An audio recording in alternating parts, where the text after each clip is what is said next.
So this is Myfitnesspal.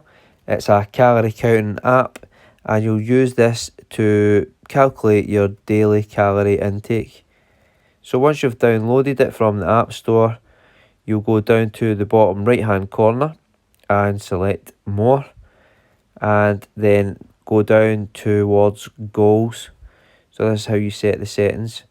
It'll ask you what your current weight is, and that will be in kilograms. Once that's selected, it will then ask you what your goal weight should be. So what is your target? Is it for weight loss or to gain weight? Once you've selected that section, we go down to the activity level and we put in how active we are. So depending how often you're training or exercising, or if you've got an active job, will depend on what one you select. Now when you select that, Myfitnesspal will then work out a calorie target for you.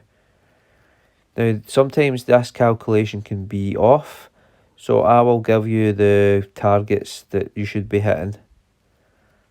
Once I've given you the goal targets, I need you to go down to more, go back into the goal selection and go down to calories, carbs, proteins and fats. And the goals that I've given you for your macros and your calories, you would put in. So most of the time when it comes to weight loss, we want a higher protein intake for fat loss. If it's for muscle building, we would increase the carbohydrate intake. But don't focus too much on these macros. These can vary. So your percentages of proteins, fats and carbs, depending on the person. Your main focus, if it's for fat loss or muscle gaining, is actually the calorie intake. So the calorie goal is the main focus on this. Now, you'll see the plus sign in the middle section here.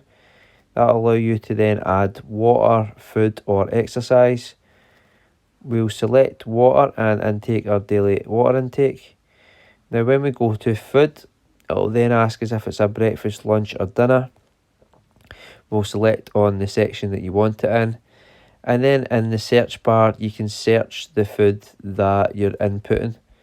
Now, if you use a lot of the same foods, you'll see in the section you have a history list.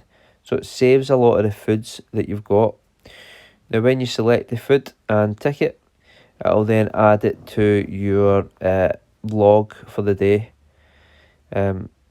Make sure that you're getting the right amount of food. So always weigh your food and make sure that you're putting in the correct allowance. Now, once you've searched for the foods, or if it's in your history list and you've added it, if it's not there, a quicker way of doing it is actually barcoding the food. Now that will only come with foods that are packaged.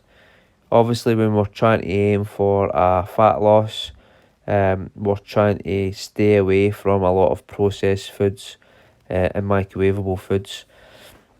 We want to be eating as much whole foods as we can, so less processed foods and more whole foods. There's more nutritional value to eating fresh food. So I hope this has helped. As I said, Myfitnesspal, if there's any more questions, contact me direct, but we want to be using this daily to track our calorie intake.